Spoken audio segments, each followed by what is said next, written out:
Hello again, everybody. Here we are again, going out for an adventure. Of course, in the forest. Yes, we're getting a little bit addicted to what the Japanese call the forest bath. Yes, bath. Look,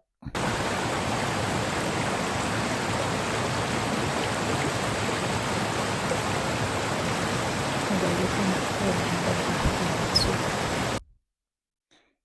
Yes, how beautiful is that? The forest bath.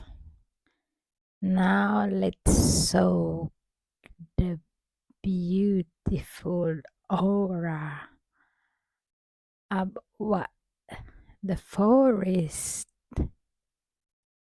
giving us. Ah, don't you think it's beautiful hearing all the leaves with the clean, giving us clean air? Now we arrive at the old mining site. They have built a little shed there where you can read the information about the mine history. According to the history, they guessing that the mine have already started digging iron since year 750. It seems really long time ago, isn't it? They think it's the one of the oldest in the whole country and the whole Sweden. They have mined copper since 1700. It says there, and cobalt, the one that you use for manufacturing glass and for paint industry. But now it's clean.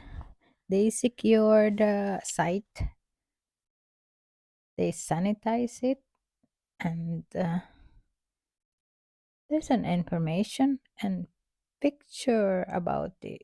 So people will feel safe because you can see the picture. If you don't believe it, here are the picture and some information when they have done it, the year, and what they're doing. It's actually quite an interesting place. So if you are in Sweden, especially in Kalmar, and you are interested about history, mine, and how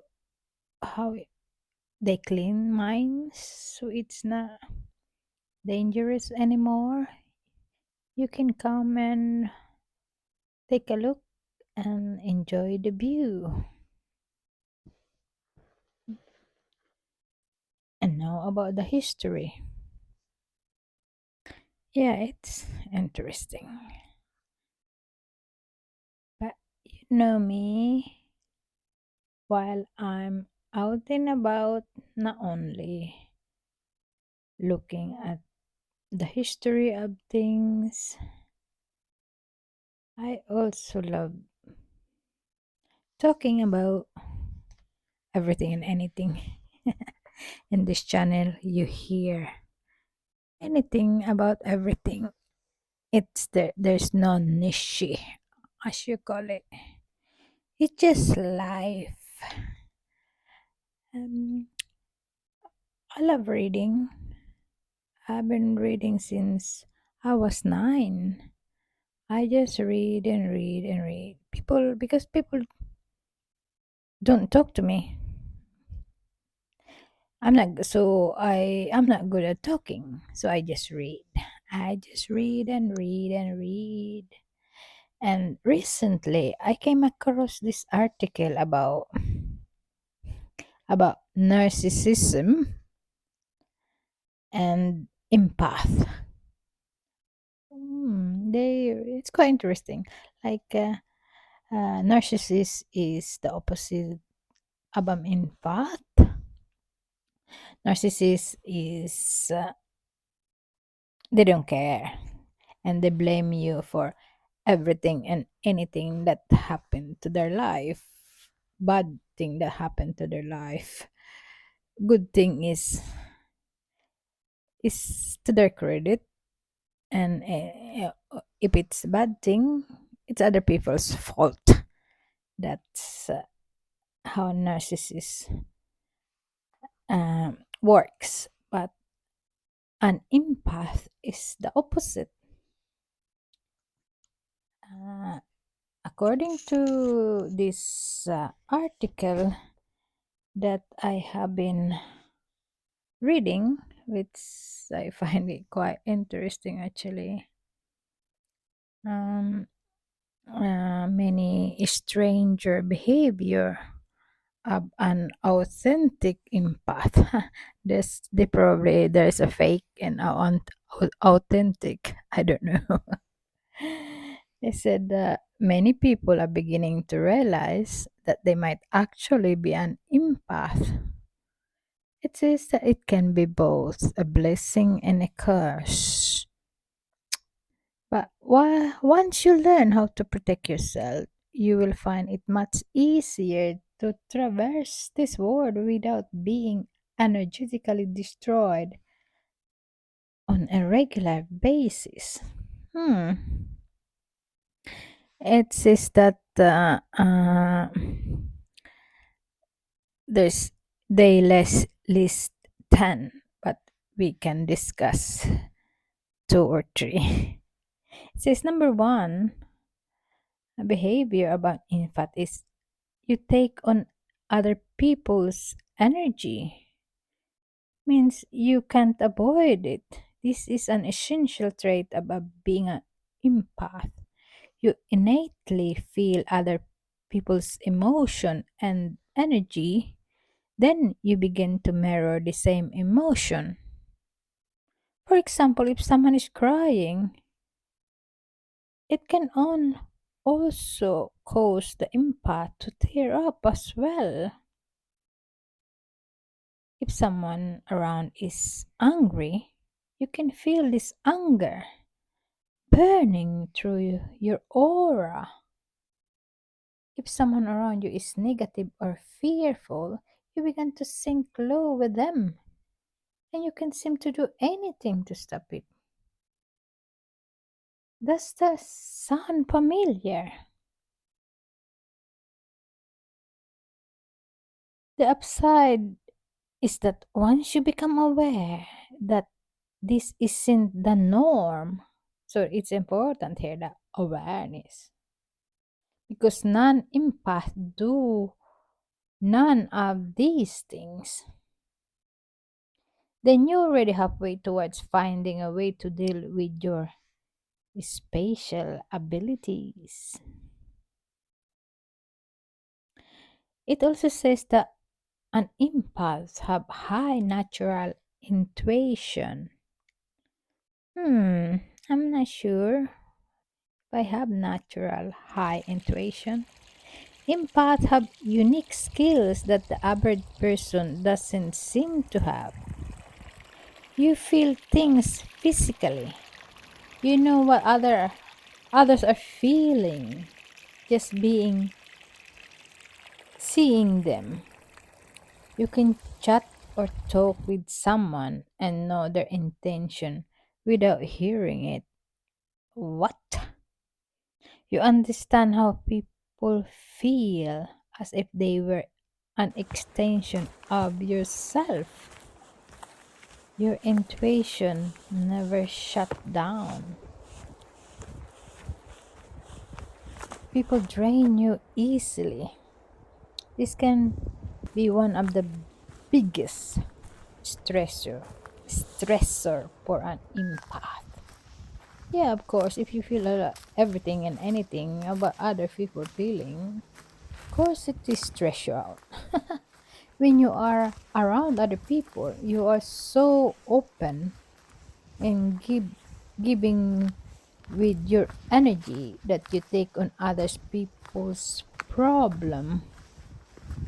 This leaves you feeling tired as a result. If you are constantly around other people on a regular basis, willingly handling out your energy, you can find yourself with nothing left for yourself. The more and more drained you become, the more impossible it becomes to be around other people. Something eventually needs to change. The answer is to pull back and stop handling out your energy so easily. Only give to those who deserve to have it, like your close tribe, maybe. I mean, your your partner, your family, your work, your friends. Just maybe those. Don't be so afraid to take time for yourself and treat yourself. Put yourself first. Yeah, That's three of the characteristic about empath. Empath, according to the article. We will discuss more about empath and narcissist and later about adventure because just because we want to know who we are, why we're doing what we're doing, why people do what they do. Of course, it's always who you are is always depends of many things.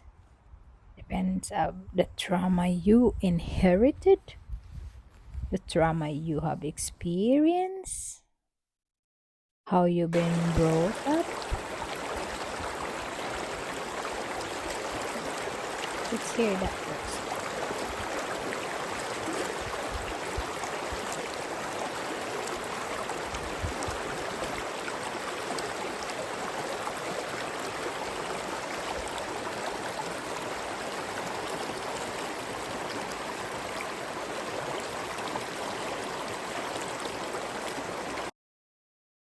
Yes, your education, your capabilities to be aware, loads of.